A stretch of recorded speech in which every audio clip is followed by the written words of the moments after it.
In episode 7, I started off by saying that for me, a new school year means a new batch of guitar majors looking to start learning jazz. Well, in that video, we looked at some dominant shell voicings over a 12-bar blues progression, which is exactly how I would start one of my first lessons with a new jazz student. So now, if we can confidently navigate a blues progression in a major key, it stands to reason that the next step is to learn a minor blues. So let's take a look at some minor shell voicings which will let us play blues in minor keys and beyond.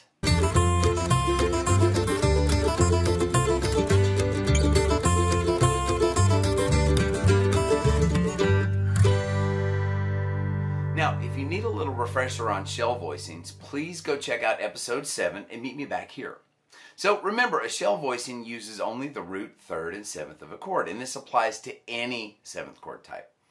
So if you remember the last chord types we used, they were all dominant, or what we call just seventh chords, and they're voiced 1, 3, and flat 7. Now for a minor blues, we'll need some minor seventh chords, which are voiced 1, flat 3, and 7. So how do we make a minor seventh? Well, we simply lower the third of the dominant voicing by 1 fret. Watch this.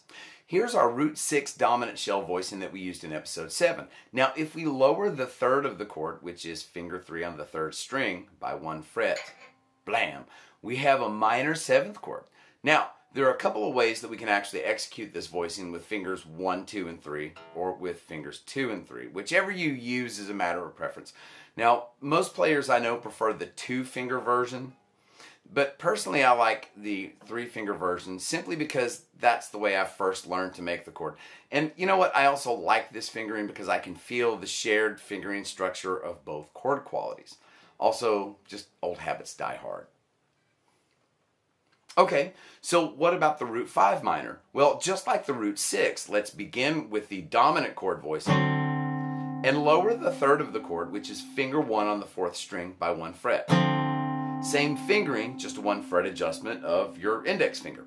Now, if you remember with the root 5 voicings, we have the option of shifting the middle finger to the same fret of the 6th string, which fattens the chord. Now, it can sound a little weird at first, but you'll get used to it. So, how do we know where to place each chord? Well, just as we saw with the dominant chords, anywhere we can place the root of a standard bar chord, we can place the root of a shell voicing. So if we can take an A minor 7 right here, A minor 7 bar chord, we build the shell voicing here.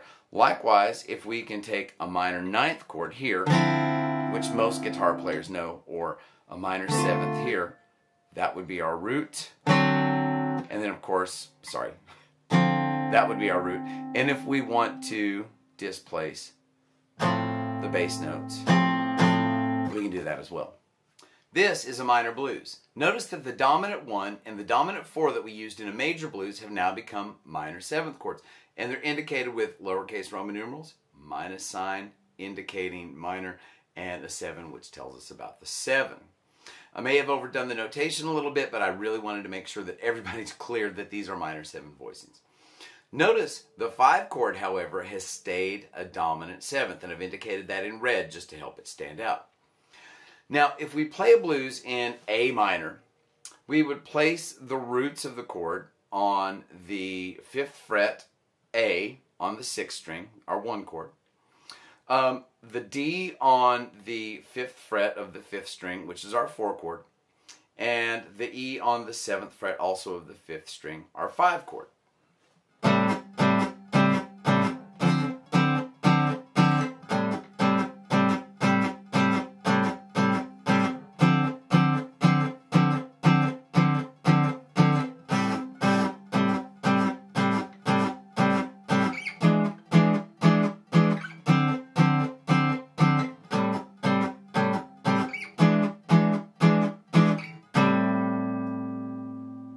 Now for E minor, we simply use the A and the E that we just used, and we would add a B to the set.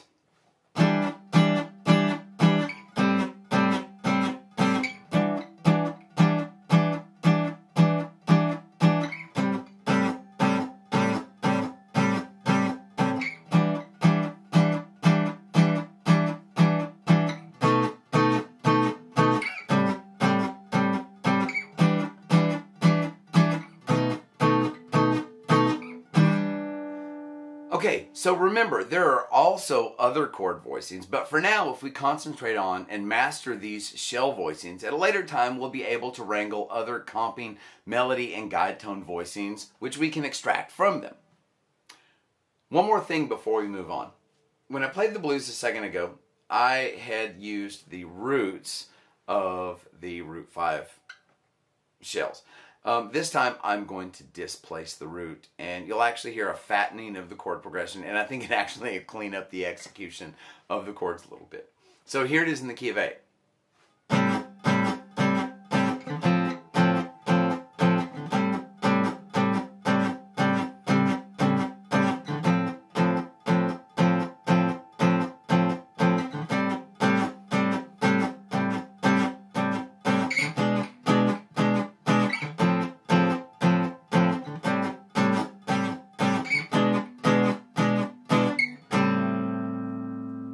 And then if I play the same idea in the key of E, it comes out like this.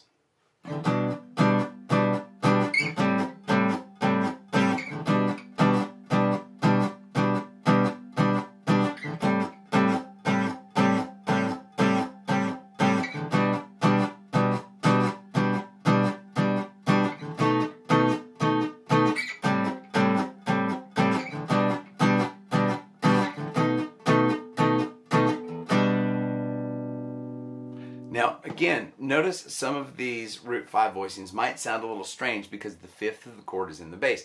But again, if you're playing with a bass player, you don't really notice that because the bass player is taking care of the bottom end of the chord. And besides, your ears get used to it anyway. So just to give you a nudge in the right direction concerning minor blues, try listening to and looking at Mr. PC and Blue Train by John Coltrane. Now, keep in mind, the head to Blue Train is in a minor key, but the solo changes are in a major key. There's also Footprints by Wayne Shorter, and this one gets pretty dang out there, but fundamentally, it's still a blues. And there's also Chitlin's Con Carne by Kenny Burrell. It's actually a major blues, but Kenny superimposes a minor 7th voicing over the dominant 1 chord to suggest a C7 sharp 9. Now remember, these are still basic voicings, so you're not going to sound like Barney Kessel, McCoy Tyner, or Bill Evans at this point. However, when you consider the minor blues taken in conjunction with the major blues, you'll begin to grasp the flexibility of the blues as a form. Also, keep in mind that the blues has some formal variations, including 8 and 16 bar versions. In fact, check out Summertime by George and Ira Gershwin or Stolen Moments by Oliver Nelson. Both are 16 bar varieties. And then St. James Infirmary, which is an 8 bar variety. Now, in the next shell voicing video, we'll look at major 7ths and maybe major 6th chords, and we'll learn how to navigate some major key 2-5-1 progressions. Thanks for watching String 'em Up. My name's Dave Holland, and remember to like, share, and subscribe if you enjoy the channel's content. Also, please hit the notification bell so you always know when new videos are posted. Also, feel free to leave comments and suggestions for any topics you'd like to see in future episodes. So have fun, stay safe, and I'll see you next time. Bye.